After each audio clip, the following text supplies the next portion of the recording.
Members welcome back to own channel stock market funda में।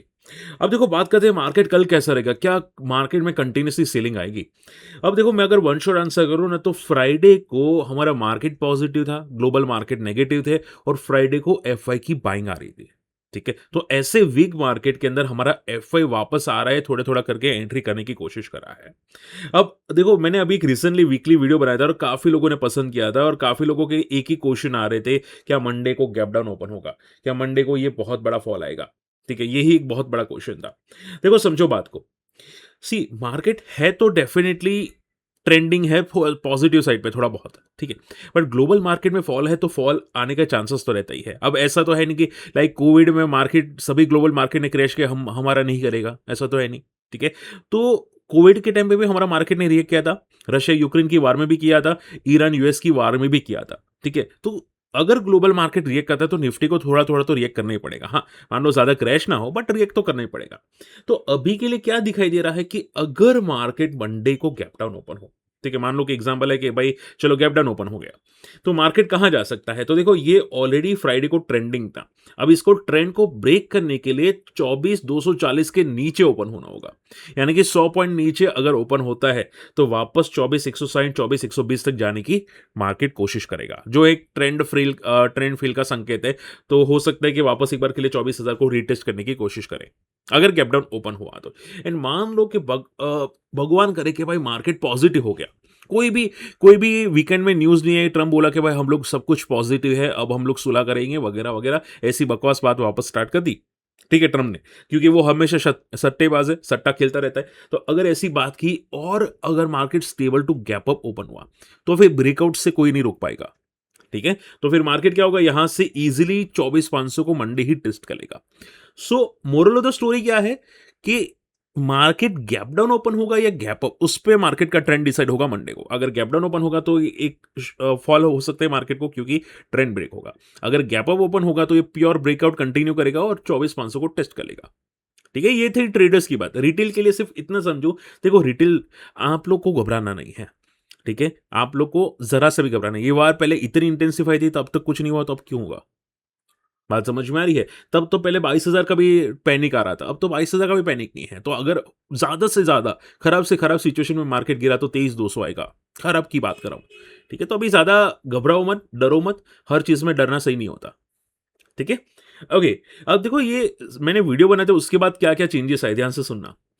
US ने 8 night तक लगातार स्ट्राइक किया है ईरान पे।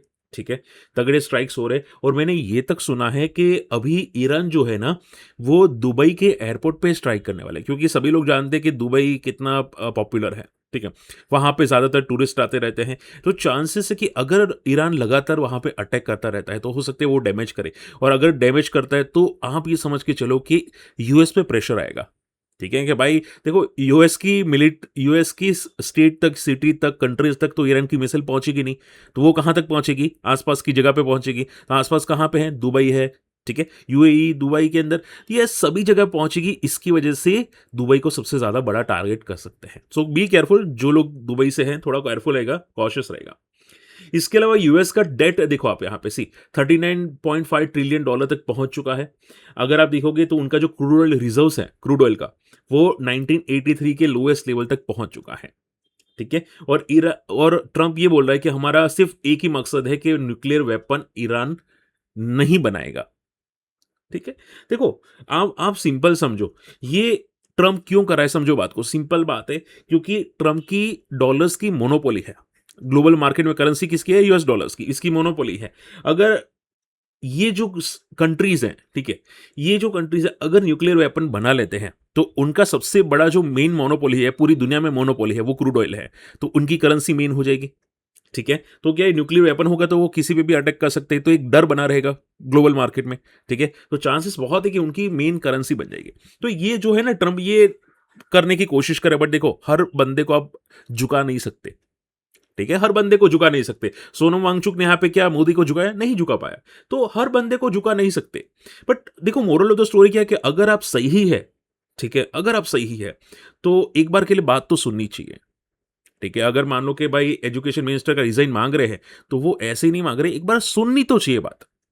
ठीक है, मैं ऐसा नहीं बोलूँगा कि मोदी गलत है या सोनम वांगचुक गलत है, बट एटलीस्ट एक बार बात सुननी तो चाहिए, ठीक है? आप डेमोक्रेसी में हैं, एक बार तो सुनना चाहिए, ठीक है? बाकी देखो मेरा कोई पॉलिटिकल ज़्यादा नेगेटिव में या पॉजिटिव नहीं बोलूँगा, आपका राय क्या है मुझे कमेंट में मेंशन कीजिएगा। ओके, एनीवे अब फटाफट पॉइंट पे आते हैं। देखो शॉर्ट एंड सिंपल में मार्केट में थोड़ी वॉलेटिलिटी है। अब रिजल्ट शायद और वॉलेटाइल कर सकता है क्योंकि रिजल्ट्स मैंने ज़्यादातर डिस्कस किए हैं। आईसीआईसीआई बैंक के रिजल्ट डिस्कस नहीं किया और अगर मैं वन शॉट आंसर करूँ तो मुझे थोड़े से वीक लगे रिजल्ट। रीज़न ये है कि इनका प्रोविजंस जो है वो बढ़ के आया है। जैसे कि मैं सिंपल लैंग्वेज में बोलता हूँ कि प्रोविजन कोई भी बैंक का बढ़ के नहीं आना चाहिए। ये सिंपल लैंग्वेज है। अगर ये बढ़ के आता है तो ये डेफिनिटली प्रॉब्लमैटिक है। ठीक है? हालाँकि इनका जो प्रॉफिट है वो डेफिनिटली बढ़ा है ईयर टू ईयर बेसिस पे, बट मुझे इनके प्रोविजंस ज़्यादा बढ़ते हुए दिखाई दिए। सो मोरल ऑफ द स्टोरी क्या है कि आईसीआईसीआई बैंक के रिजल्ट्स अभी के लिए तो अच्छे नहीं बोल सकते। अब पता नहीं, देखो मार्केट को रिएक्ट करना है तो पता नहीं क्या करेगा, ठीक है? क्योंकि मार्केट अभी रिलायंस और बैंक्स के भरोसे चल रहा था। हो सकता है कि रिलायंस अब आईटी की वजह से निफ्टी चले, रिलायंस की वजह से चले और बैंक वापस नीचे आ जाए, ठीक है? बट देखते हैं यहाँ पे। तो आप ये समझ के चलो कि ऑलरेडी आईसीआईसीआई बैंक काफ़ी टॉप पे चल रहा है, काफ़ी टॉप पे ट्रेड करा है। अब इतने रिजल्ट्स पे मुझे नहीं लगता कि सस्टेन करना भी चाहिए। ऊपर एक तगड़ा रेजिस्टेंस है 1500 के आसपास का। अगर मान लो गिरता है तो वापस एक बार बेस बनाएगा जो है 1200 के आसपास का। यहाँ पे जो है ना, वो वहाँ पे वापस एक रीटेस्ट में भी करे। सो बी केयरफुल, कॉशियस रहना आईसीआईसीआई बैंक। मधुसूदन मसाला, अब देखो ये गुजरात में बहुत पॉपुलर है, एसएमई कंपनीज है, इनका प्रॉफिट काफी अच्छा बढ़ा है, इबिटा 47% से बढ़ा है, सेल्स 39% से बढ़ी है और काफी अच्छा ग्रो करी है कंपनी। 20 की पी है। और देखो मधुसूदन मसाला यानी कि आपने एवरेस्ट का नाम सुना होगा, ठीक है? वैसे मधुसूदन मसाला, हाथी मसाला, ये बहुत सारे मसाला हॉट फेवरेट है ग्लोबल मार्केट में, ठीक है? अब इसकी अगर मैं बात करने जाऊँ यहाँ पे, कहाँ पे गया मधुसूदन मसाला, ये रहा, ठीक है? तो काफ़ी वॉलेटाइल बंदा है, बट इस बंदे ने देखो यहाँ पे 100 पे गया था, 220 पे गया, वापस 120 पे गया, वापस ये मोमेंटम करने की कोशिश कर रहा है। सो हमेशा याद रखो कि एसएमईज़ कंपनी बहुत वॉलेटाइल होती है, जितनी भी अच्छी कंपनीज़ हो। बहुत सारे लोगों के पास एसएमई होगी, मेरे पास भी है, ठीक है? As a disclaimer. बट क्या है कि बहुत वॉलेटाइल होती है, भले अच्छे रिजल्ट्स आते हैं, अच्छी फंडामेंटल कंपनी होती है, ओके? अब मान लो कि हम लोग बोले कि भाई यहाँ पे मान लो कि इसके ऊपर अगर जाता है तो ये ब्रेकआउट होगा, बट ये वापस कभी-कभी फेल कर लेता है, ठीक है? Based on the market conditions.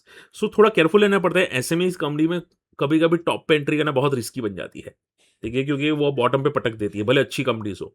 हालाँकि कंपनी खराब नहीं होनी चाहिए, फेक कंपनी नहीं होनी चाहिए, क्योंकि अभी ऐसी कंपनीज़ भी आई है मार्केट में। पंजाब एंड सिंध बैंक की बात करने जाए तो यहाँ पे इबिटा 23% से बढ़ा है। देखो नंबर्स इसके मुझे थोड़े एवरेज लगे। ऐसा नहीं कि बहुत खराब है, बहुत अच्छे हैं, बट फिर थोड़े बहुत एवरेज बोल सकते हैं। इबिटा 30% ईयर टू ईयर अच्छा ग्रो हुआ है, बट इनका जो नेट प्रॉफिट है वो थोड़ा-सा डिक्लाइन हुआ है क्वार्टर ऑन क्वार्टर बेसिस पे, ठीक है? अब इतनी छोटी जो बैंक्स होते हैं ना, उनका जनरली ग्रोथ बड़ा होना चाहिए, ठीक है? तो ये ग्रोथ इतना ज़्यादा बड़ा नहीं है जितना हम लोग एक्सपेक्ट करते हैं। इसकी वजह से स्टॉक वॉलेटाइल्स होते हैं। अगर आप देखोगे ज़्यादातर पीएसयू बैंक्स या छोटी बैंक्स भाग रही है, बट ये बंदा नहीं भाग रहा है, ठीक है? आप देखोगे एक बार ये ऊपर गया था, वो वापस क्रैश हो गया। सो हमेशा याद रखो कि सेक्टर मोमेंटम करते हैं ना, तो स्टॉक भी करते हैं, बट सभी स्टॉक टॉप पे सस्टेन नहीं करते, ये याद रखिएगा। जैसे कि आपको आईटी स्टॉक में मोमेंटम आई थी, ठीक है? अब सब आपको आईटी भागते हुए दिखाई दे, बट जो फंडामेंटली स्ट्रांग है ना, वही आईटी सस्टेन करेगा टॉप पे, बाकी सब क्रैश हो जाएँगे। समझ में आई बात है? तो ये बात हमेशा याद रखना, आप लोगों के काम आएगी। इस नंबर्स एवरेज है, कॉशियस रहना। अभी के लिए सपोर्ट है यहाँ पे 24, ठीक है?